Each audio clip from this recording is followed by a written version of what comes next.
Howdy folks, I'm mystifying Mensa, marvelously mounting meager meadows. I'm Amber. And here are more meager meadows for us to mount. Because we're a table, I guess. I don't know why that has anything to do with mounting meadows as a table, but I guess so. Well, you're a table mountain, and I figured mountains are they kind of are mounted on the ground, so... Are mountains mounted on the ground? Let me know what you folks think. Let's get started. Alright folks, and our first letter is titled, Am I a Jerk for Refusing to Distance Myself from My Attractive Coworker? I'm a 38-year-old male, and I've been married to my wife Sarah, a 34-year-old female, for 4 years. I work as a senior software engineer at a small company that I've been at for 8 years, and I'm a domain expert in a specific area of our software stack. About a year ago, we had a new coworker, Allie, join the team. I helped her with the onboarding process, and she ended up taking on some projects in my area of expertise. So we have continued to work pretty closely together. There has never been any flirting from either of us. She knows that I'm married, and I think that she's single because she hasn't mentioned having a partner. But we don't really do personal conversations like that. We mostly talk about work, interesting news in our industry, sometimes books and movies, etc. Now, the thing about Allie is, she's undeniably a conventionally attractive woman. Tall, slim, blonde, symmetrical. If you met her on the streets, you would probably guess that she was a model or an actress, not a software engineer. I will admit that when I first met her, I thought, this is probably the most attractive person that I will ever meet. But not in a, I want her way. More like I'm just amazed that a person this perfect looking exists.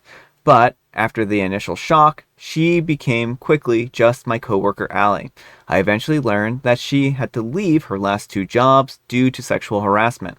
Luckily, our team is mostly younger guys who've recently graduated from colleges with more balanced gender ratios. And we already have 2 other women engineers on the team, so everyone knows how to act respectfully towards each other. My wife knows about my coworker, including Allie, but hasn't met Allie in person before. The problem happened last night when Sarah and I were out with some friends. We were standing at a crowded bar waiting for some drinks, and someone squeezed in beside us, and it was Allie. She was dressed up for clubbing in a tight black outfit with lots of makeup. I said hi, and I introduced my wife. Allie was very polite and said hi, but seemed kind of awkward and quickly left with her friends. Later, my wife started grilling me about why I had never told her about Allie. I had, plenty of times. Why did I never tell her that she was hot? Because it wasn't relevant? Did I ever spend time with her alone? Yes, we work together on projects and have meetings, but never hang out alone. Did Allie know I was married? Yes, of course. Why did Allie seem so uncomfortable to meet her? Probably because she didn't want her coworker seeing her in a revealing clubbing outfit. How come Allie has never come to any of the happy hours or holiday parties when she was there? I don't know. She never goes to those events regardless of whose spouses are there. And on and on and on. I kept trying to assure her that I'm not interested in Allie, but she wouldn't believe it. She finally told me that she wasn't comfortable with me ever being alone in a room with Allie. I told her that that's just not possible with the nature of our work. She told me that I could reassign her to a different project. This made me mad because Allie is great at her job and has been fighting this kind of sexism for her entire career. My next comment is probably the jerk comment. You're a pretty bad feminist if you think that I should deny a girl career opportunity because she's hot. She's one of the smartest people that I've ever worked with, and I'm not going to punish her because you're insecure, so you need to get over it. I slept on the couch now after cooling off, and I really feel terrible about saying that. I understand why my wife feels insecure. Our son is 16 months old, and she hasn't snapped back, her words not mine. And Allie was very fit looking last night. More than I would have even guessed because she dresses very modestly at work. I know that I wouldn't be thrilled if she worked with Chris Hemsworth every single day, but I also understand why Allie feels insecure that no one thinks that she's smart or takes her seriously as an engineer. And Sarah is making the same bad assumptions about her that old coworkers did, and it makes her life so miserable that she quit 2 very well-paying jobs. If I had to choose between my wife and Allie, I would choose Sarah 100%. But I just don't feel like I should have to. Am I the jerk? All right, folks, what do you think? Absolutely not the jerk. Sarah is being a bad feminist. I understand that she is struggling with insecurities, but you should not be denying people a job because they're conventionally attractive. Yeah, I mean, I think that's pretty true in that respect. One thing that I would say is that I think OP might have dismissed her feelings a little bit, which, I mean, you should never dismiss your partner's feelings in these kind of discussions, but also it seems like she kept pressing on and on and on, and then also feels like she can't trust her husband. Well, and that's the thing is like reading this post, it comes across almost clinical. Like he acknowledges, oh, she's symmetrical and blonde and whatnot. This does not read like I am in love with this woman. Um, and his wife, I understand she's feeling insecure. Maybe it would be good to talk to a therapist about these feelings.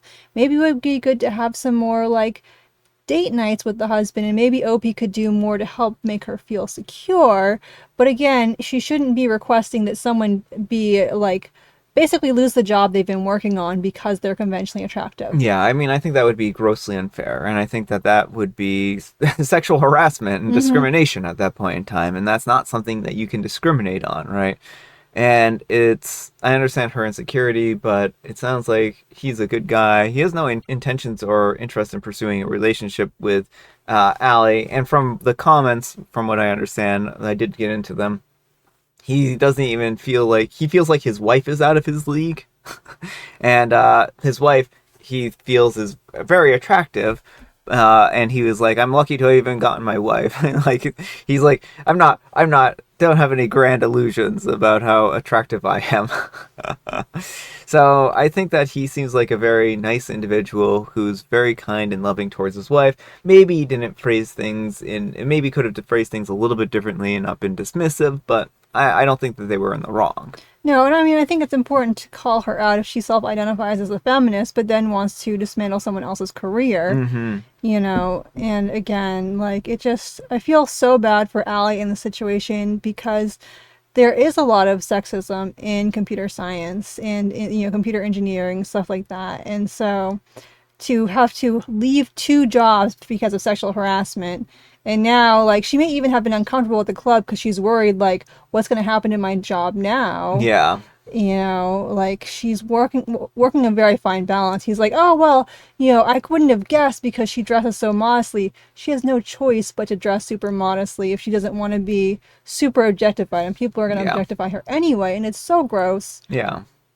But let me know what you folks think. So anyhow, take care and good luck. And OP replied to this deleted comment, but I think it adds some context here. She didn't intentionally come up to us. We were at a crowded bar with lots of people elbow to elbow. I'm the one who recognized her and I greeted her. She was surprised and said hello, nice to meet you, enjoy your evening, and then got out of there as fast as socially would be acceptable to do.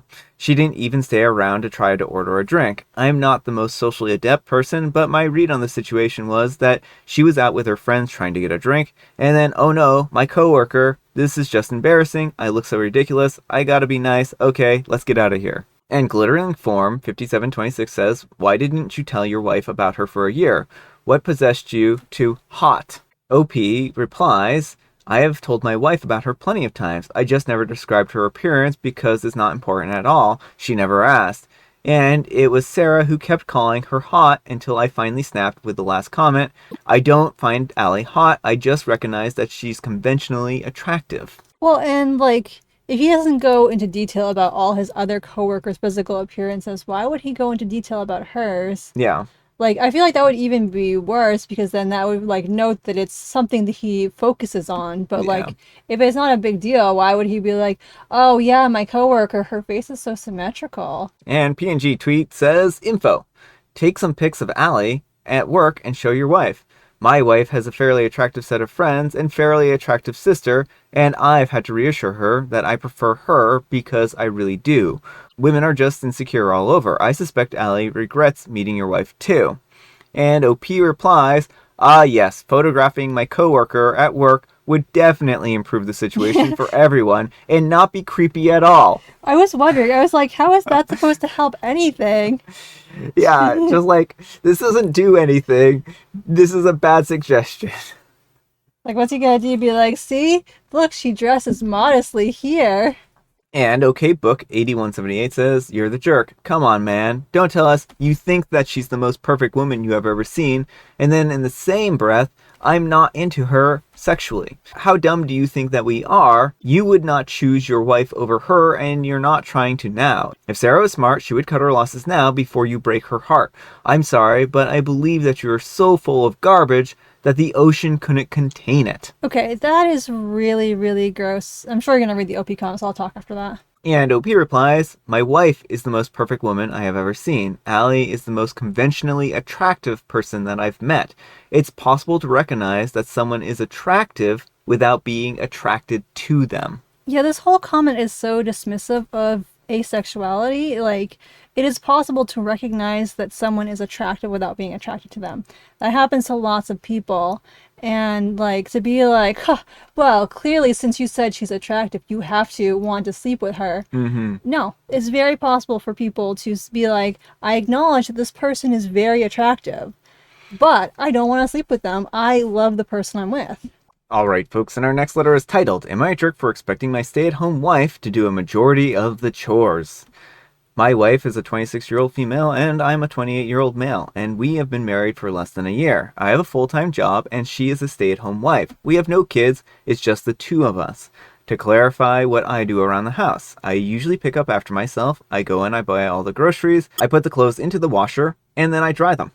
I sometimes wash utensils at night, 2 times a week. This doesn't include plates, utensils that I eat with. I'm always going to be washing those myself. I take out the trash. And as for my wife, she does the rest. She usually gets up at about 8:30 or 9 o'clock in the morning. I always have to wake her up. I have my office at 10, and I'm never on time when I have to go to the office. I go to the office 3 times a week. When I work from home, she usually takes a nap for 2 to 3 hours in the afternoon. Today was Saturday, and I wanted to play my favorite game that I got an expansion for. I took the trash out in the morning, and I had breakfast that she made, and I started playing. After breakfast, she went to bed. She called me twice literally from the bedroom without getting up and asked me to peel onions and buy some groceries. I did those, and I continued playing. I woke her up when it was time to make lunch, and she made lunch and asked if I wanted a juice, and I said sure, but no sugar please. And she was murmuring about how she has to do everything, and why not have it with sugar as she has to make it separately. I said if it's hard, then you can make it for yourself, and I don't need it, and if I want some, I'll make myself some later. She then went all grumpy and started saying that I'm treating her like a maid. I want to know if I'm the jerk here. All right, folks, what do you think? No, from the way OP has described things, it doesn't sound like he's being the jerk at all. You know, I mean, it sounds like he is doing more than his fair share of the housework. Yeah. If she's a stay-at-home wife, there are no kids, no pets, like, it... I understand that looking after a house, like, I'm not saying it's the easiest thing in the world, but again, if there aren't kids to chase or pets to chase... Or even kids to clean up after, Yeah. right? Because they can be some of the things that create the most mess and most work, right? And if OP is picking up after himself, like he says, like, it doesn't seem like there would be that much generated. Like, yeah, they're gonna have to do a couple loads of laundry a week. Yeah, they're gonna have to do some dishes every night. But it really doesn't seem like an unreasonable ask. No, I don't think that this is an unreasonable ask. And she's the one who offered, right? I mean, she was like, if you asked him if he wanted juice, if you're not prepared to make someone juice, then, I mean, why even ask, right? Right. And then, you know, like, he even just was like, oh, that's fine. Like, if it's too much work, I can make it myself later if I want some. And then she starts, like, laying into him for treating her like a maid. And that doesn't make any sense here. No, if she's unhappy with this situation, then maybe she should go get a job and work outside of the household. Maybe she's bored with this household job and she's looking to do something else. And that's understandable. I mean, maybe it's just she's unmotivated and depressed with the work. Well, and that was another thing, too. It sounds like she's sleeping a lot, so there could be some depression in the mix or something like that. She could also potentially have some sort of medical issue she's dealing, so it might be worth it for her to look into her physical and mental health to make sure everything's right on that front. Yeah, I mean, I think that there could be something medical going on too that's worth investigating, and she should do what makes her happy. And if she's unhappy and resentful with the level of housework that she has to do, then maybe she should go and find a job outside the household. I mean, from everything Opie has written, it doesn't sound like he would object to doing more housework if she was also working, so... Yeah. Well, let me know what you folks think. So anyhow, take care and good luck. And Sassy Chubby Zilla says, in another comment, you said that you don't want her to take a low-stress, low-income job. Are you saying that she's attempted to take a job and you shot it down? For your information, low-income jobs are extremely high stress. Your wife is depressed or ill. It can take decades to get a diagnosis because healthcare for women is garbage. Some doctors will refuse to treat a thyroid issue because the numbers are so close to normal, when in reality, those numbers aren't normal for the patient, reserving judgment until further information is given. And OP replies, no, I haven't shot down any jobs. I just laid out my expectations. She's yet to apply. And PRJDL says, and did you ask her about her expectations? And OP replies, she said she was fine with that. And Kagi Sun says, no, what are her requirements? What field does she want to work in? What are her interests? You don't have to pay for childcare. Why can't she work her way up? A large majority of jobs aren't just going to be high income from the very beginning without there being huge student loans being considered. I'm into animals career-wise, and let me tell you, unless you're somehow already established and respected, money can be slow, especially at the beginning. If I shot down every low-paying position related to animals, I would never work with them. Is her passion and career goals in a field that, given no low-income agreement, she feels as though she's never going to be able to do what she wants to do? And OP replies, she was a web developer. And Kagi-san says, is that what she wants to go back into? Does she have the tools and software to do the freelancing on Fiverr or something like that? Even freelancing would fluff up her resume and portfolio and provide some spending cash. And OP replies, she wants to get back into the same field. She doesn't want to do freelancing as it's extra effort. And Living Highlight 7777 says, that sounds like a career with plenty of potential upward mobility. What's the problem? And OP replies, that's why I wanted her to take her time and apply to better companies. We discussed this before the marriage. And also, apparently, OP's in the field. So, same field as she is. So, I mean, I don't know that this, again, sounds like a terrible arrangement or anything like that. But maybe she's just unhappy with the living situation and is wanting to get back to work. And maybe any job would be better than no job. Right. I mean, I think OP shouldn't be putting, like, requirements on her work like that. Like, I understand that web development, yeah, you can make a good chunk of change there. But if she's at the point where she just feels like a maid and feels really like this, like, wasting her life or something like that, then getting out and doing anything is going to be a lot better for her and her mental health. Exactly. All right, folks, it is tea time. Grab your beverages of choice. I've got some tea right here, and Amber, she has a joke from a very special guest, Jovial Bobstein. Yes, we now have 101 wacky kid jokes. Yes. Bob, go look in the cage over there. You'll see a 10-foot snake. Maddie, don't try to kid me. I know snakes don't have feet. That was not a very good joke. And here's our newest book of Jovial Bobstein jokes. So yes, Jovial Bobstein has returned with vengeance. My nemesis has returned, folks. And I have Earl Grey. All right, folks, that's all the time we have for today. Thank you so much for watching. Happy Special Sunday, folks. And you know what makes it special? You do, and Amber too. And Brian too. Amber, we need some kind of moral advice and or guidance. And please have it on what makes a good partner. There are many qualities that make a good partner, but respect and trust are two of the most important. I think that's great. Thanks so much for watching, and we'll see you all tomorrow. Bye.